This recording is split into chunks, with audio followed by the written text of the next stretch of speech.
Ahora te imagino, eu fui con baña con Felipe Nahoe, porque por eso te hinua nei.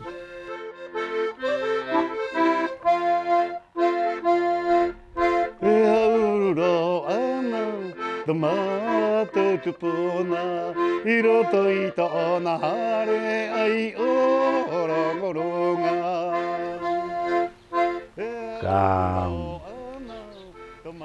Manang ni pe weng alo ni pe ni Rapa nui au toto ni ni roti au Rapa nui alo puai koa i te toto Rapa nui ni roti au no tau mahaka topa a tātou hakara e tātou nu tere Vaikava nu tarai nu anga nua keu nua nu anga i te hare haka moi ai te hare waka i te ahu nui i te ngā moi nui tātou anianga me ni haka teri ohu me nui te nui uiat me Rapa nui prautia.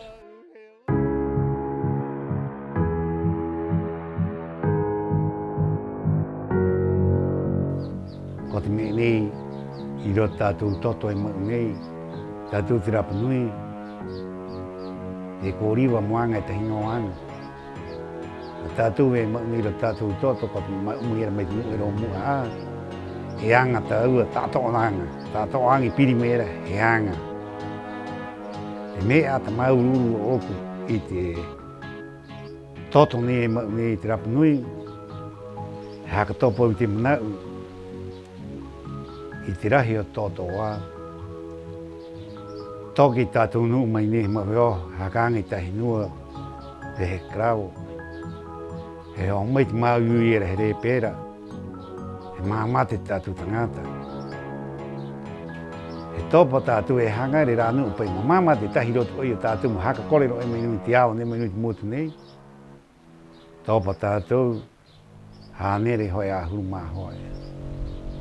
Ko te nuu uera, nuu ni e mau ni i roto o mahatu, i roto o toto, i roto o puai nei, i roto roro, i te puai o rāua.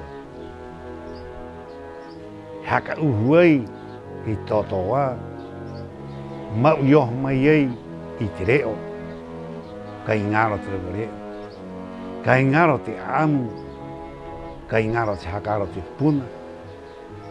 Ko tātou nei i angari i nā, i ora nei, i ai nei pene e, i tātou, te Rapa nui, e ora no. Pe ira te mahingoa e, mō oku, e wānanga nei pene, pe he au, pe Rapa nui. Ko te me nei, e mau atu ene heu roto toto, hene a wai me ranga anu, mau moho i te amu, i te hakara, mo tu haa moho, i te makpuna, i te hinarere, pe mua kaho.